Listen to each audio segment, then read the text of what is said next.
Olá pessoal, tudo bem com vocês? Para quem não me conhece, meu nome é Mariana e hoje daremos sequência à nossa leitura da Bíblia inteira em um ano. Estamos no dia 307 e vamos seguir a partir de Ezequiel capítulo 7, que diz o seguinte: A chegada do fim. Veio a mim esta palavra do Senhor. Filho do homem, assim diz o soberano Senhor ao povo de Israel: Chegou o fim chegou aos quatro cantos da terra de Israel. O fim está agora sobre você, e sobre você vou desencadear a minha ira.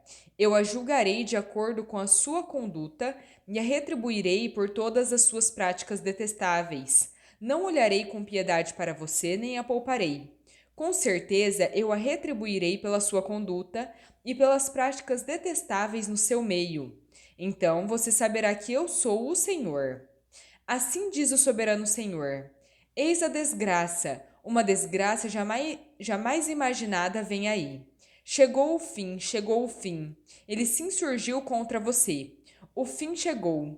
A condenação chegou sobre você que habita no país. Chegou a hora, o dia está próximo. Há pânico, não alegria sobre os montes. Estou prestes a derramar a minha ira sobre você e esgotar a minha indignação contra você.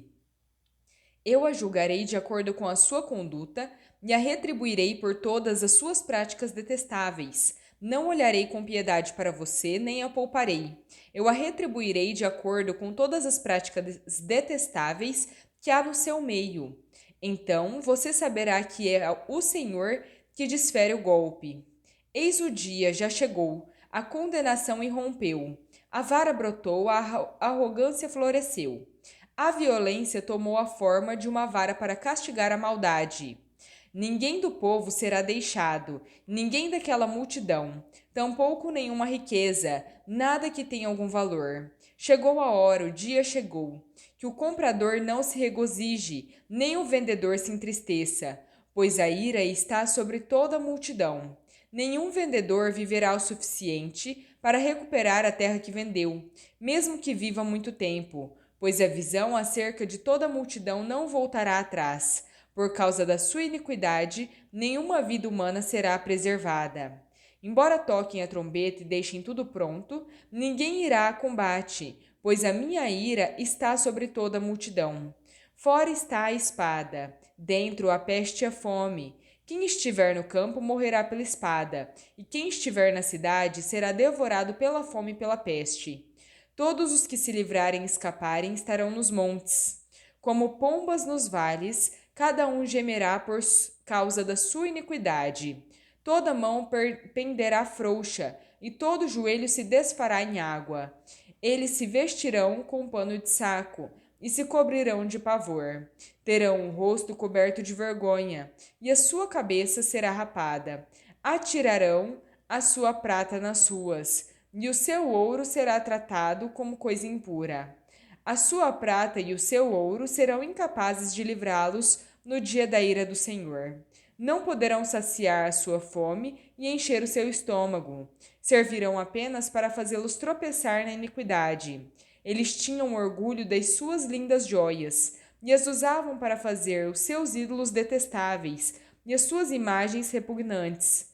Por isso, tornarei essas coisas em algo impuro para eles. Entregarei tudo isso como despojo nas mãos de estrangeiros e como saque nas mãos dos ímpios da terra, e eles o contaminarão. Desviarei deles o rosto, e eles profanarão o lugar que tanto amo. Este será invadido por ladrões que o profanarão. Preparem correntes, porque a terra está cheia de sangue derramado, e a cidade está cheia de violência. Trarei os piores elementos das nações, para se apossarem das casas deles. Darei fim ao orgulho dos poderosos, e os santuários deles serão profanados. Quando chegar o pavor, eles buscarão paz, mas não a encontrarão. Virá uma desgraça após outra, e uma notícia após outra. Tentarão conseguir uma visão da parte do profeta, e o ensino da lei pelo sacerdote se perderá, como também o conselho das autoridades. O rei pranteará, o príncipe se vestirá de desespero, e as mãos do povo da terra tremerão. Lidarei com eles de acordo com a sua conduta, e pelos seus próprios padrões os julgarei. Então saberão que eu sou o Senhor.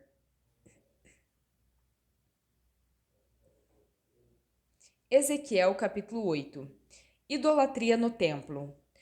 No 6º ano, no 5º dia do 6º mês do exílio, eu e as autoridades de Judá estávamos sentados na minha casa quando a mão do soberano Senhor veio sobre mim. Olhei e vi uma figura como a de um homem. Do que parecia sua cintura para baixo, ele era como fogo, e dali para cima sua aparência era tão brilhante como metal reluzente. Ele estendeu o que parecia um braço e me pegou pelos cabelos. O Espírito levantou-me entre a terra e o céu, e em visões de Deus levou-me a Jerusalém, à entrada da porta norte do pátio interno, onde estava colocada a imagem que provoca o ciúme de Deus. Ali, diante de mim, estava a glória do Deus de Israel, como na visão que eu havia tido na planície. Então ele me disse: Filho do homem, olhe para o norte. Olhei para o lado norte e vi, à porta do altar, a imagem que provoca o ciúme de Deus. Ele me disse: Filho do homem, você vê o que estão fazendo? As práticas detestáveis do povo de Israel, coisas que me levarão para longe do meu santuário? Mas você verá práticas ainda piores que estas. Em seguida, ele me levou para a entrada do pátio. Olhei e vi um buraco no muro. Ele me disse: Filho do homem, agora escave o muro. Escavei o muro e vi ali a abertura de uma porta. Ele me disse: Entre e veja as coisas detestáveis e más que estão fazendo. Eu entrei e olhei. Lá, desenhadas por todas as paredes, vi todo tipo de criaturas rastejantes e de animais impuros, bem como todos os ídolos do povo de Israel. Na frente deles havia 70 autoridades do povo de Israel, e Jazanias, filho de Zafã, estava no meio deles. Do incensário que cada um tinha nas mãos, subia uma nuvem aromática. Ele me disse: Filho do homem, você viu que as autoridades do povo de Israel estão fazendo nas trevas, cada uma no santuário da sua própria imagem esculpida? Elas dizem: O Senhor não nos vê, o Senhor abandonou o país. Também me disse: Você os verá cometer práticas ainda mais detestáveis. Então ele me levou para a entrada da porta norte da casa do Senhor. Lá eu vi mulheres sentadas, chorando por Tamuz. Ele me disse: Você vê isso, filho do homem? Você verá práticas ainda mais detestáveis do que esta. Ele então me levou para dentro do pátio interno da casa do Senhor. E ali, à entrada do templo do Senhor, entre o pórtico e o altar, havia uns 25 homens. De costas para o templo do Senhor e o rosto voltado para o oriente, eles se prostravam em direção ao sol. Ele me disse: Você viu isso, filho do homem? Será que essas práticas detestáveis são corriqueiras para a nação de Judá? Deverão também encher a terra de violência e continuamente provocar a minha ira? Veja como eles passam o ramo pelo nariz. Por isso eu os tratarei com ira. Não olharei com piedade para eles, nem os pouparei. Mesmo que gritem aos meus ouvidos, não os ouvirei. Ezequiel capítulo 9. O julgamento dos idólatras. Então eu o ouvi clamar em alta voz: Tragam aqui os guardas da cidade, cada um com uma arma na mão.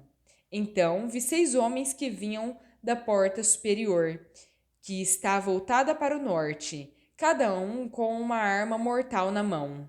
Com eles estava um homem vestido de linho, que tinha um estojo de escriba à cintura. Eles entraram e se puseram ao lado do altar de bronze. A glória do Deus de Israel levantou-se de cima do querubim, onde havia estado, e se moveu para a soleira do templo. Então o Senhor chamou o homem vestido de linho, que tinha o estojo de escriba à cintura, e lhe disse: Percorra a cidade de Jerusalém e ponha um sinal na testa daqueles que choram e se lamentam por causa de todas as práticas detestáveis que ocorrem nela. Enquanto eu escutava, ele disse aos outros: Sigam-no por toda a cidade e matem, sem piedade nem compaixão, velhos, rapazes, moças, mulheres e crianças, mas não toquem em ninguém que tenha o sinal. Comecem pelo meu santuário. Então começaram pelas autoridades que estavam na frente do templo. Ele lhes disse: Contaminem o templo e encham de mortos os pátios. Podem ir. Eles saíram e começaram a matança na cidade toda. Enquanto isso, fiquei sozinho.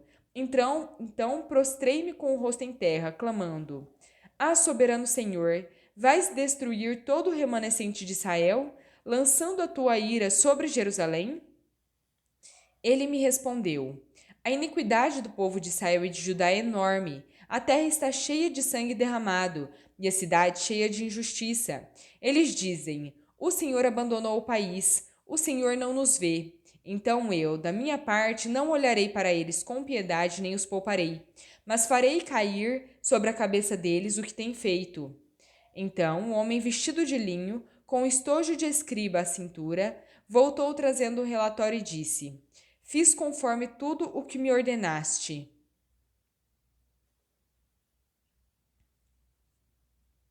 Hebreus capítulo 5. Todo sumo sacerdote é escolhido dentre os homens e designado para representá-los em questões relacionadas a Deus e apresentar ofertas e sacrifícios pelos pecados. Ele é capaz de se compadecer dos que não têm conhecimento e se desviam, visto que ele próprio está sujeito à fraqueza. Por isso, ele precisa oferecer sacrifícios por seus próprios pecados, bem como pelos pecados do povo. Ninguém toma essa honra para si mesmo, mas deve ser chamado por Deus, como aconteceu com Arão. Da mesma forma, Cristo não tomou para si a glória de se tornar sumo sacerdote, mas Deus lhe disse: Você é meu filho, eu hoje o gerei. Em outro lugar diz: Você é sacerdote para sempre, segundo a ordem de Melquisedeque. Durante os seus dias de vida na terra, Jesus ofereceu orações e súplicas, em alta voz e com lágrimas, aquele que o podia salvar da morte, e foi ouvido por causa de sua reverente submissão. Embora fosse filho, ele aprendeu a obediência por meio daquilo que sofreu, e uma vez aperfeiçoado, tornou-se a fonte da salvação eterna para todos os que lhe obedecem, e foi designado por Deus sumo sacerdote, segundo a ordem de Melquisedeque. A advertência contra a apostasia. Quanto a isso, temos muito que dizer, coisas difíceis de entender, porque vocês se tornaram negligentes para ouvir. Pois, embora a essa altura já devessem ser mestres, precisam de alguém que ensine a vocês novamente os princípios elementares da palavra de Deus. Estão precisando de leite, não de alimento sólido. Quem se alimenta de leite ainda é criança e não tem experiência no ensino da justiça. No entanto, o alimento sólido é para os adultos, os quais, pelo exercício constante, se tornaram aptos para discernir tanto o bem quanto o mal.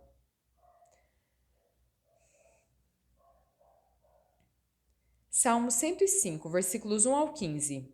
Deem graças ao Senhor e invoquem o seu nome. Divulguem entre as nações o que ele tem feito. Cantem a ele, louvem-no, falem de todas as suas maravilhas. Gloriem-se no seu santo nome. Alegre-se o coração dos que buscam o Senhor. Busquem ao Senhor e ao seu poder. Busquem sempre a sua face. Lembrem-se das maravilhas que ele fez, dos seus prodígios e das ordenanças que pronunciou. Ó descendentes de Abraão, o seu servo, ó filhos de Jacó, os seus escolhidos. Ele é o Senhor, o nosso Deus. As suas ordenanças estão em toda a terra. Ele se lembra para sempre da sua aliança, da palavra que ordenou por 1000 gerações, da aliança que fez com Abraão, do juramento que fez com Isaque. Ele o confirmou como estatuto de Jacó, a Israel como aliança eterna, quando disse: Darei a você a terra de Canaã, a herança que lhe pertence. Quando ainda eram poucos, um punhado de peregrinos na terra, e vagueavam de nação em nação, de um reino a outro. Ele não permitiu que ninguém os oprimisse por causa dela. Repreendeu reis, dizendo: Não toquem nos meus ungidos, não maltratem os meus profetas. Provérbios capítulo 26, versículo 28. A língua mentirosa odeia aqueles a quem fere, e a boca lisonjeira conduz à ruína. Bom, pessoal, terminamos por aqui a nossa leitura. Espero que tenham gostado. Se gostaram, deixem o seu like, compartilhem esse vídeo e se inscrevam no canal se ainda não são inscritos. Muito obrigada e fiquem com Deus.